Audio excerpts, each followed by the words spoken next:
Mwiriwe bene data dusangiye urubuga rw'ivugabutumwa ni Pasiteri Muyoboke Jonathan basuhuza mu izina rya Yesu.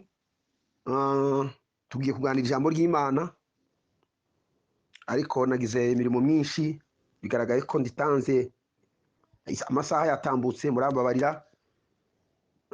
Abakiri maso murarikurikira, abatabasinziriye mbere y'igihe nabyo birashoboka kubera ibyo abantu babiriwemo. Ejo mu gitondo cyangwa mu rukerera muzaryumva. Reka dusome ijambo ry'Imana. Ubutumwa bwiza bwa Yohana cyangwa se bwanditswe na Yohana, igice cya mbere n'umurongo wa 19 kugeza kuri 23. Ibi nibyo Yohana yahamije ubwo abayuda bamutumaho abatambyi n'abalewi bazanywe i Yerusalemu no kumubaza bati urinde. Nuko ntiyabahisha ukuri, ahubwo araberurira ati sinje Kristo. Nuko baramubaza bati tubwire, uri Eliya? Nawe ati sindiwe. Bati uri wa muhanuzi? Harasubiza toya. Baramubaza bati none se urinde ngo dusubize abadutumye, wowe wiyita nde? Ati ndijwe ry'urangurira mu butayu ngo nimugorora inzira y'Uwiteka nkuko umuhanuzi Yesaya bivuze. Naho nshaka gutindaho bukeye. Ati ndijwe ry'urangurira mu butayu ngo nimugorore inzira y'Uwiteka kuko umuhanuzi Yesaya yabivuze. Reka dusenge Imana. Zamuye icubahiro cyawe muri aya masaha y'ijoro yo guhora ku ngoma, mvuga ibitangaza by'imyoyo y'intoke zawe. Waturinze kuva mu gitondo kugeza amagingaya. Reka izina ryawe rihabwe icubahiro. Iri jambo ryumvikane nk'iritanzwe n'Imana mu muyoboro kimuntu. Ndaciriritse cyane ntacyo nakwishoboza, ariko nshobozwa byose na Kristo umpa imbaraga. Niko umugaragu wawe Pawulo yandikiye itorero ry'Abafilipi igice cya 4. Cishwe bugufi cyane no kuzamura icubahiro cyawe no gutekereza neza kuza kumfasha umaze kuncisha ikara ry'umuriro kuko ricishe ku muhanuzi Yesaya. Arakunda avuga ibyo ushaka. Bene data bankurikira nabo ukingura amatwi imitima kugira ngo bumve iri jambo ridufashize icyarimwe muri urugendo rukakaye rw'ubutayu, ariko kandi rwiza nituramuka turushoje tuzaririmba indirimbo z'urufaya tuvuga ngo koze ibikomeye none natwe turagushimiye. Ni mu izina rya Yesu w'i Nazareti tuzambaje, amen.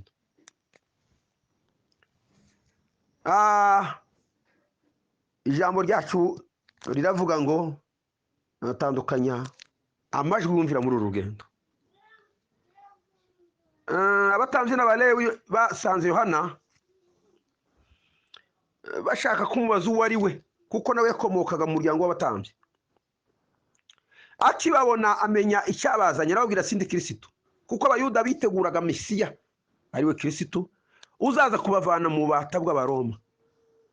Naho bari bashingiye kuza kwa Mesiya kwari kubakura mu ruretwa bari barashizwemo n'Abaroma. Gucyo gihe Abaroma bari bakoronje isi na Israheli irimo. Bati ni tubwire, uri Eliya? Kuko mu kuvuka kwa Yohana yabwiwe kuko afite umwuka ndetse n'imbaraga za Eliya. Arababwira ati sindi Eliya.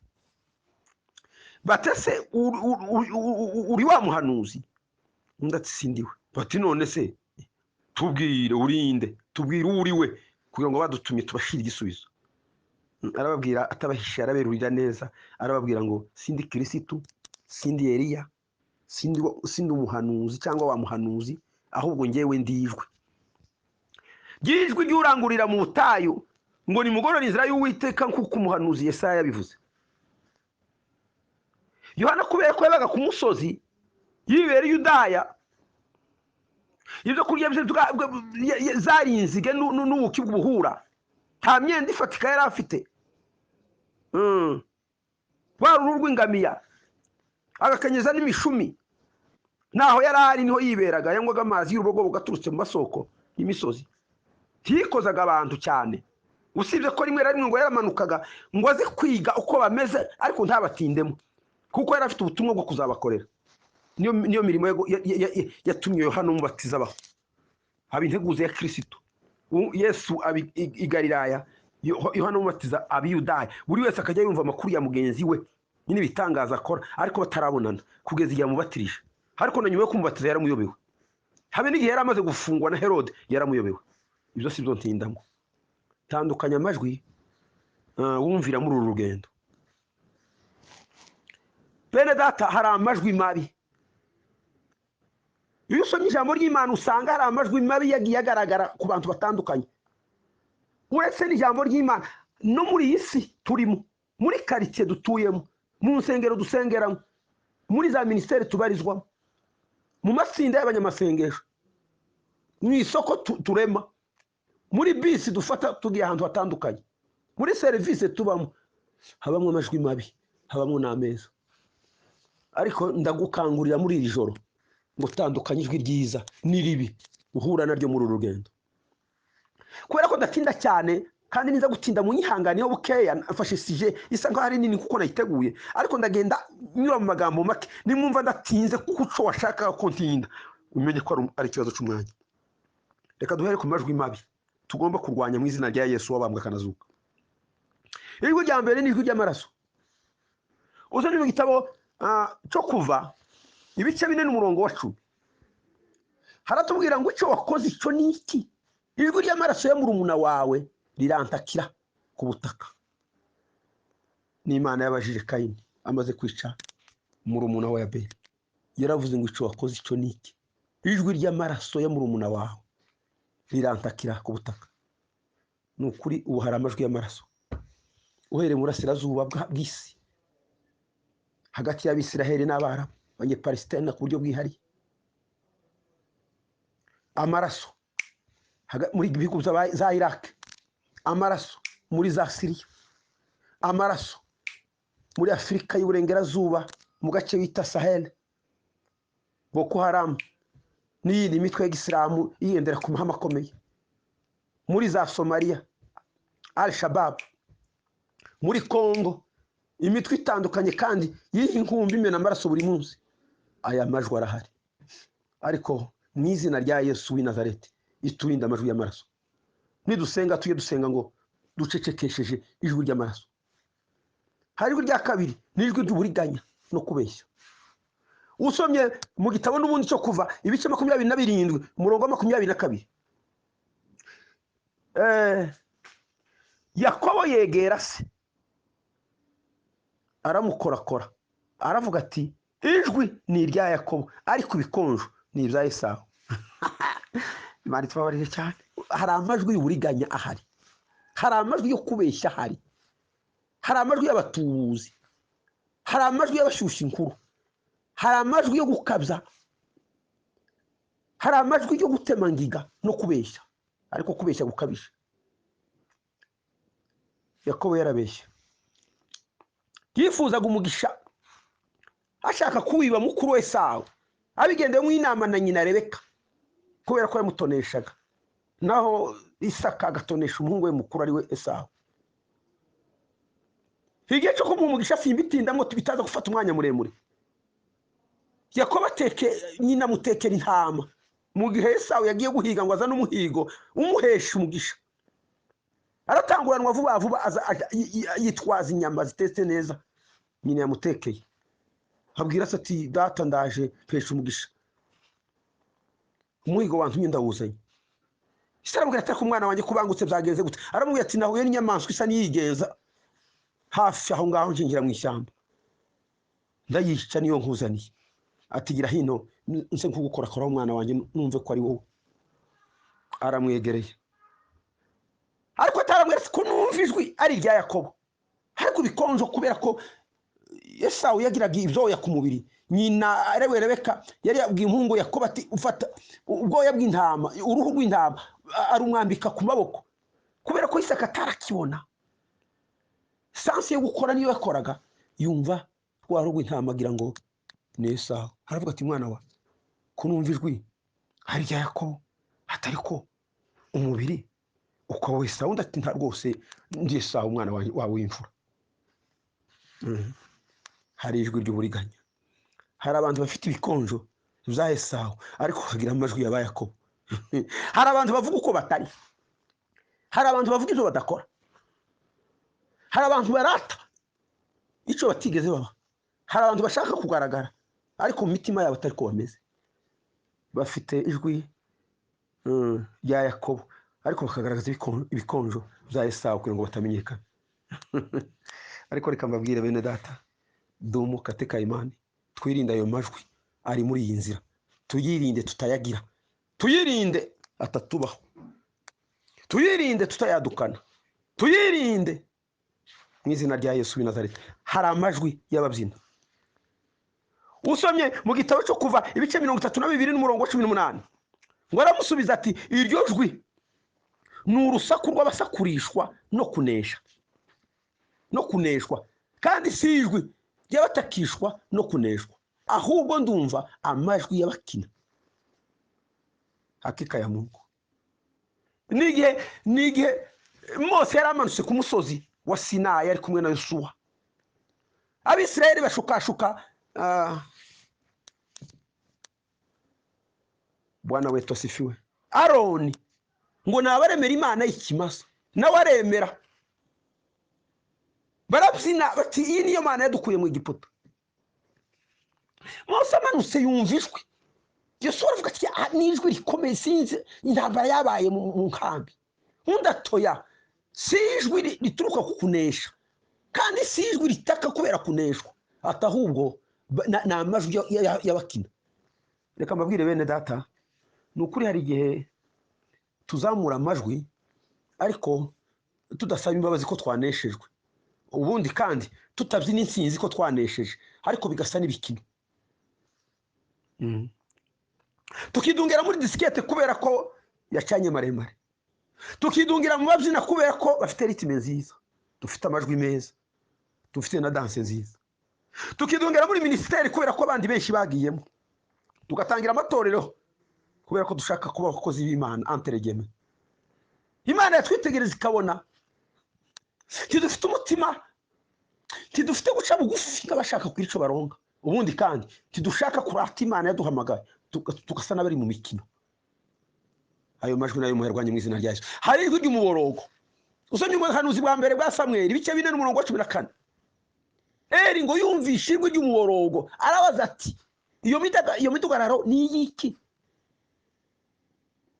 Umuntu azayihuta abwira Eli ati ni imiborogo yatewe nuko Israeli yatsinzwe n'Abafilisitiya.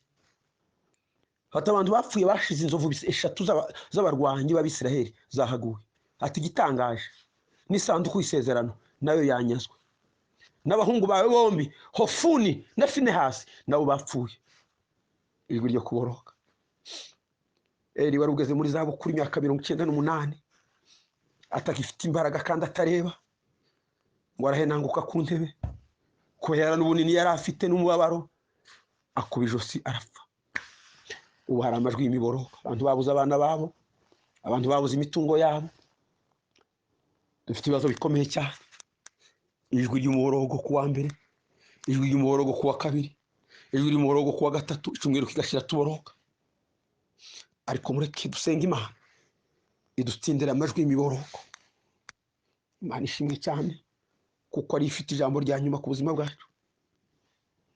Hari ijwi ry'umubabaro. Usomye ubuhanuzi bwa Daniyeli ibice 6 n'umurongo wa 21. Aravuga ngo ageze hafi y'urwo rwobo, Daniyeli yari arimo atera hejuru n'ijwi ry'umubabaro. Abaza Daniyeli ati yewe Daniyeli mugaragu w'Imana ihoraho, mbese Imana yawe ukorera iteka yabashije kugukiza intare? Uwo si uwundi wabajije, ni umwami Dariyo.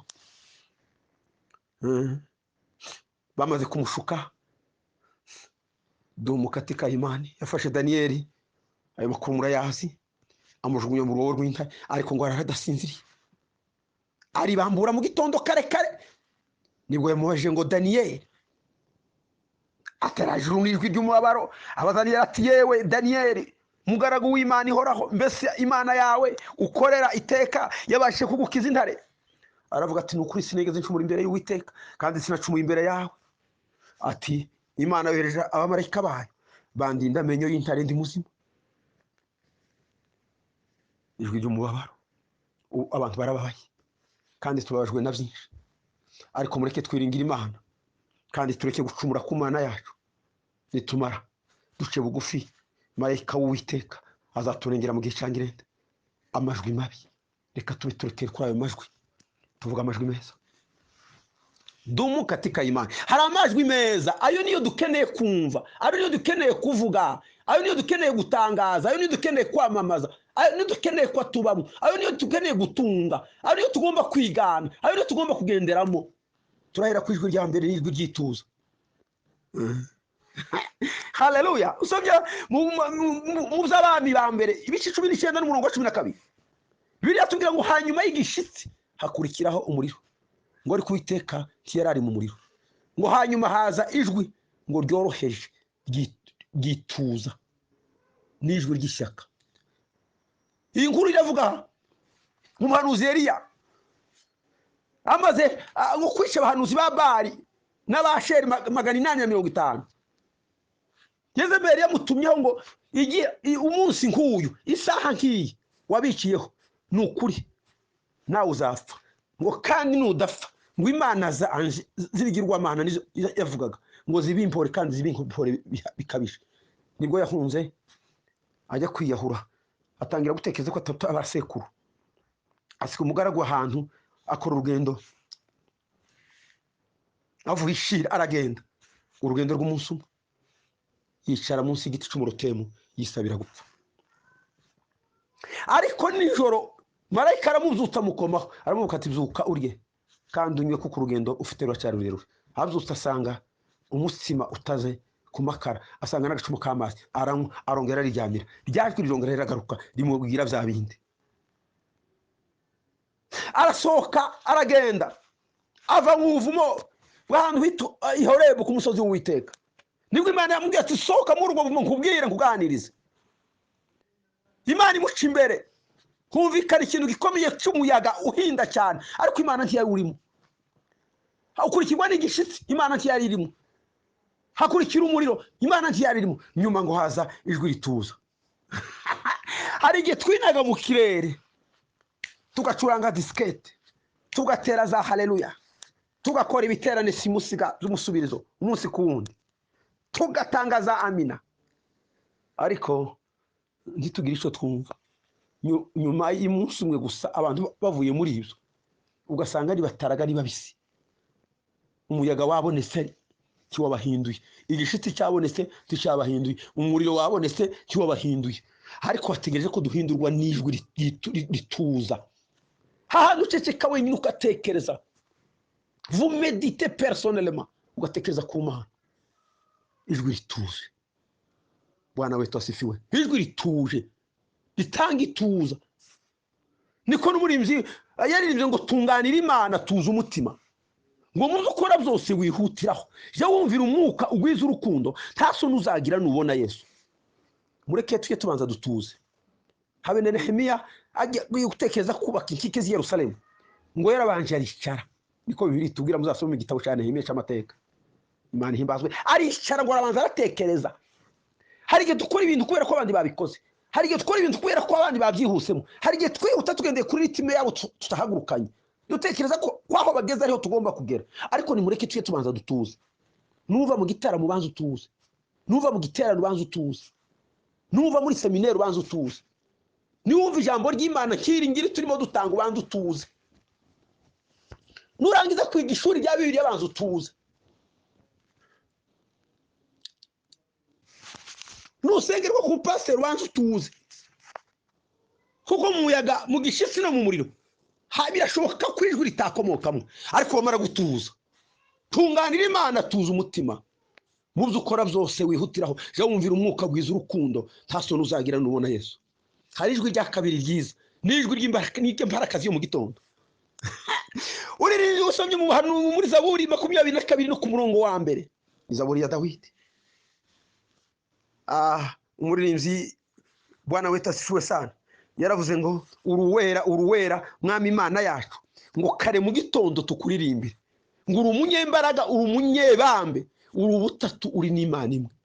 Nukuri kw'Imana mureke mu gitondo murukerera eleza mambo tujye tuzuka tuvuga ngo uruwera uruwera mwami Imana yacu, kare mu gitondo tukuririmbire, uri umunyambaraga uri umunyebambe uri ubutatu uri n'Imana imwe.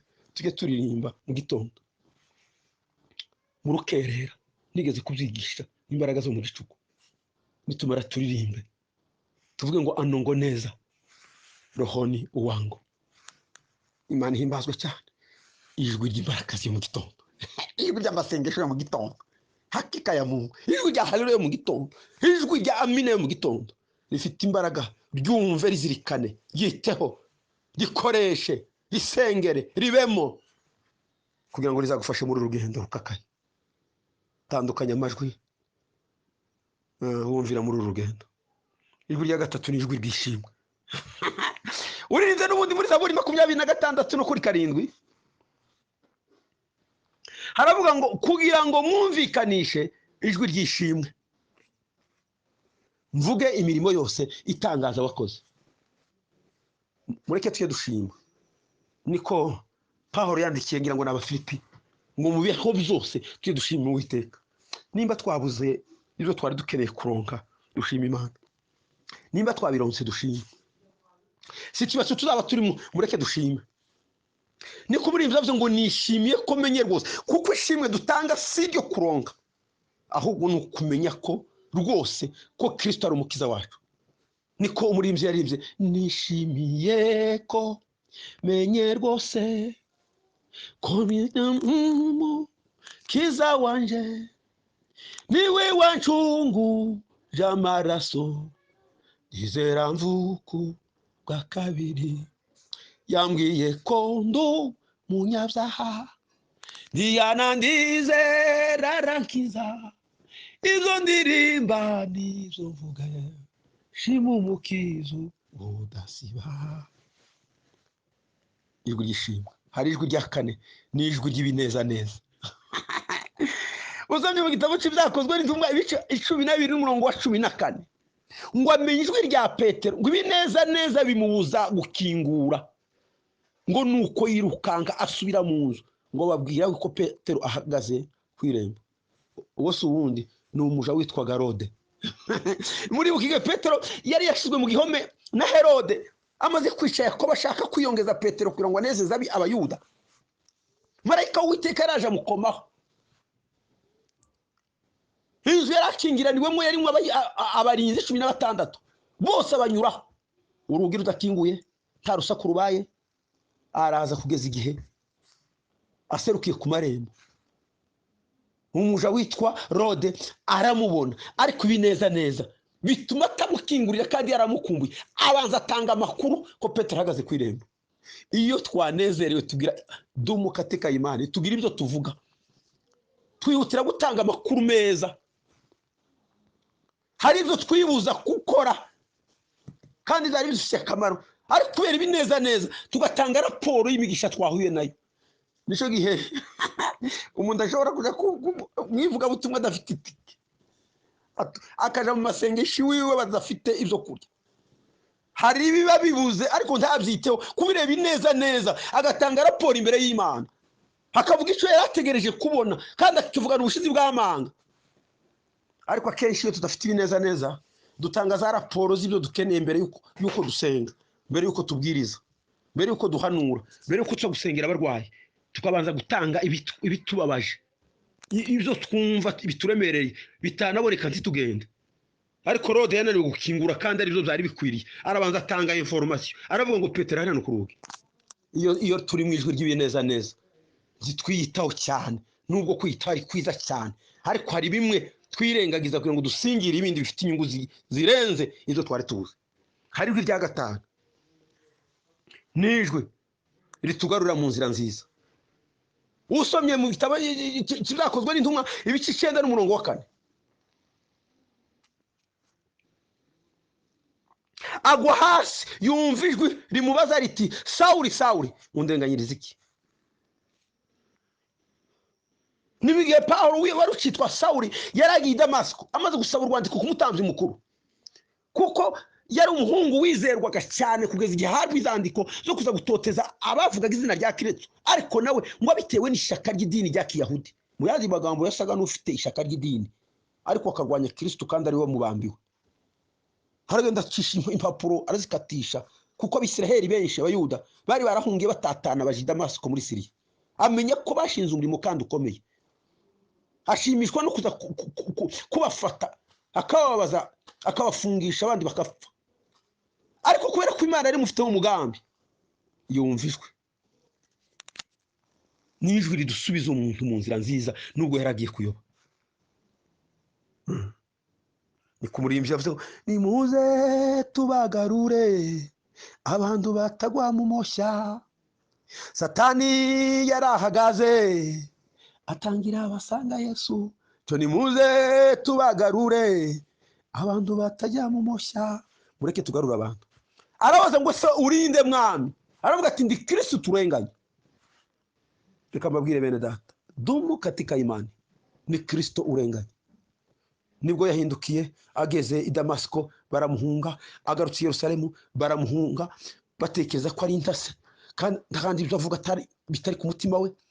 Nicyo gituma iyo twahindukiye abantu twabanye, abantu bari batuzi batinda kwemera ko twagarutse mu nzira nziza, ndetse abumvishe n'amakuru barabipinga batereka kandi bishoboka ndamuzi ntiyakizwa.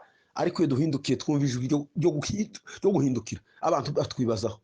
Yampumyi yahoraga isabiriza yimaze gukizwa na Kristo ngo batese niwe, bamwe bati niwe, abandi batoya siwe, ariko arasa nawe.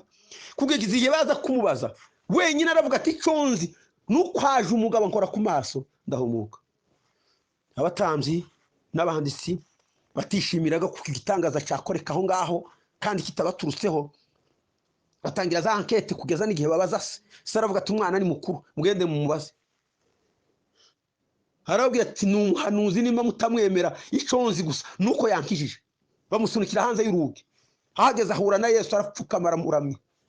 Reka mbabwire, iyo twagarutse mu nzira, abari batuzi, abari batumenyereye, abo twasangiye ibyaha, abo twagendanye mu mwijima, abo twakoranye imirimo itari myiza, cyangwa se n'abandi tutanabikoranye ariko batureberaga hirya, batinda kumenya ko twagarutse. Sawuli ntiyizeye ageze i Damasiko, agarutse i Yerusalemu ntiyizewe n'intumwa kuko n'ubundi bamutekerezaga mu mutasi. Ariko iyo twahuye n'ijwi ritugarura mu nzira, nubwo abantu batabimenya vuba, ariko Imana yatugaruye irabimenya.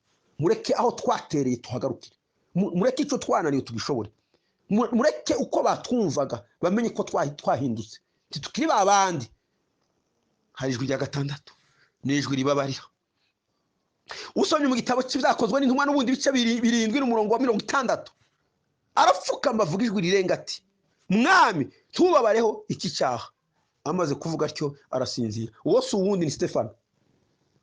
Imana yashimbazwe cyane.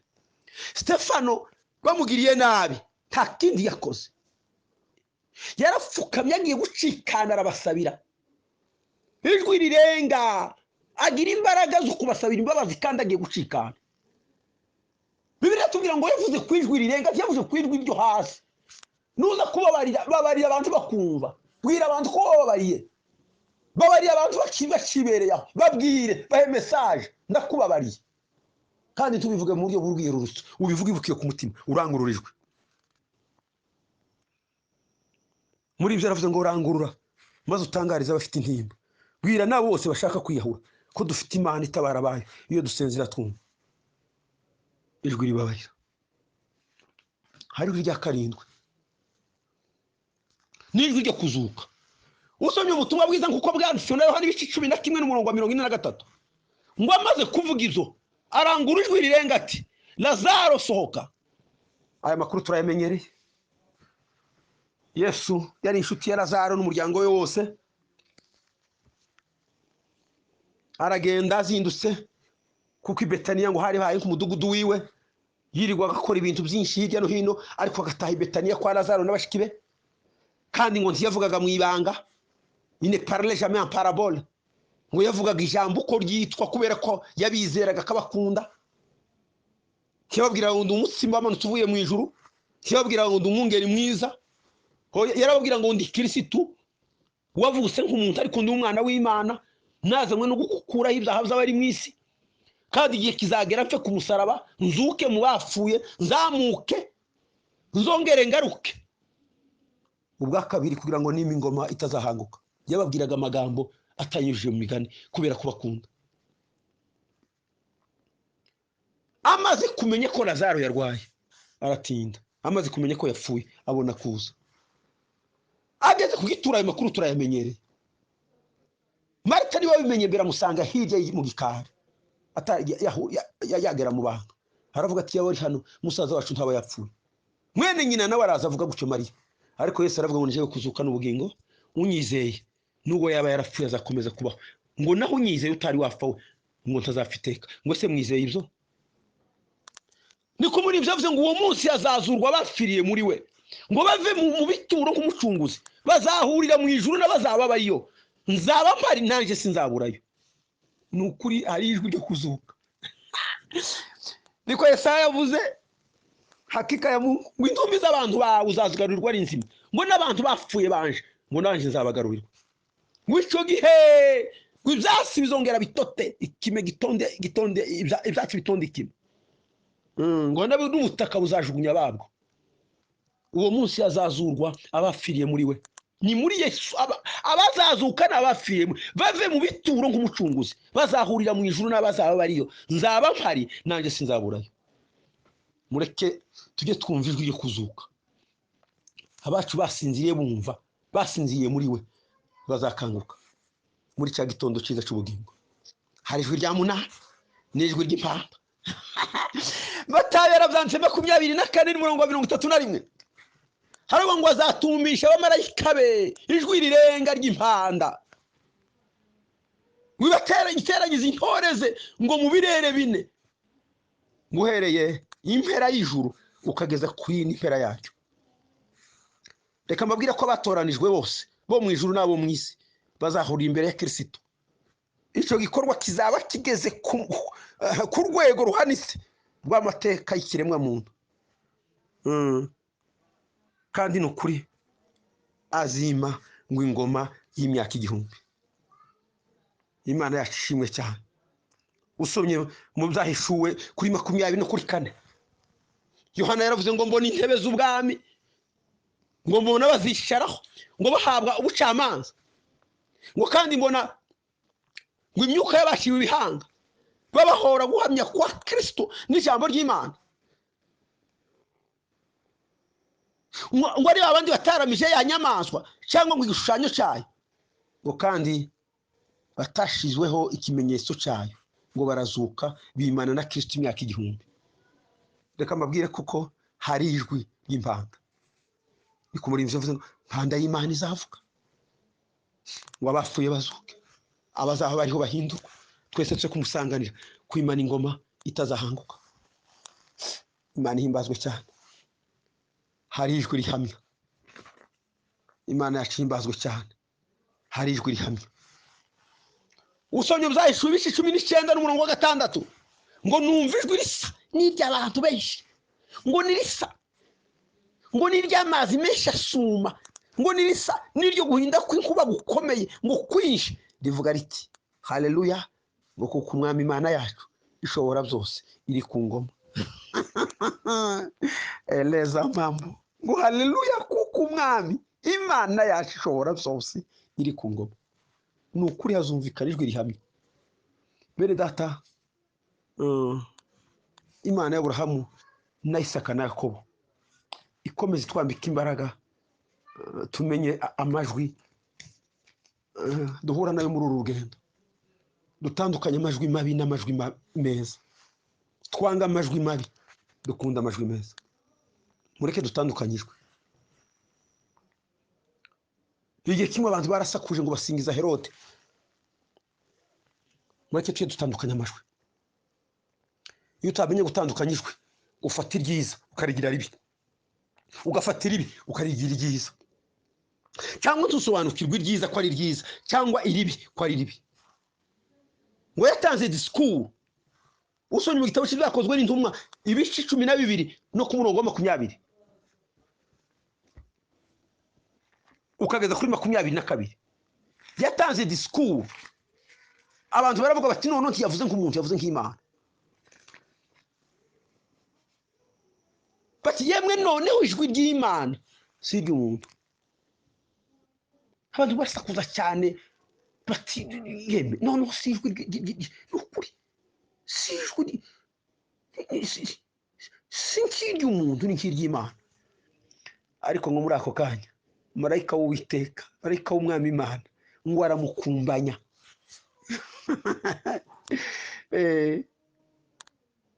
ngo kubera ko atigeze aha Imana icubahiro ahera ko agwa iniyo umwuka urahera.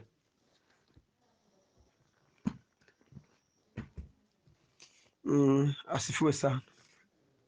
Ni ukuri mureke dutandukanye amajwi ameza n'amabi, mureke twumve amajwi meza ariyo dukurikiza, amajwi mabi tuyatera umugongo.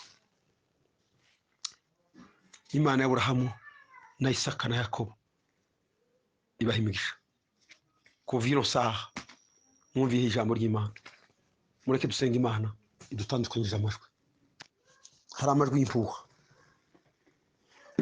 hari amajwi y'ikinyoma, hari amajwi y'intambara, hari amajwi adusubiza inyuma mu buretwa, hari amajwi atwongorera cyangwa kuvuga ku ijwi rirenga ariko atari Imana. Ariko mureke twakira amajwi atwungura muri urugendo, adufasha, adukomeza, atwerekera, aduhumuriza, atuyobora, adufasha, atugoboka, adutabara, atwambikana imbaraga. Ni mu izina rya Yesu w'i Nazareti mbisabye kandi ninginze ko buri wese wumvisha ano majwi n'ayandi ntashoboye kuvuga, Imana iguhishurire n'ayandi ntavuze meza, iguhishurire no kwirinda.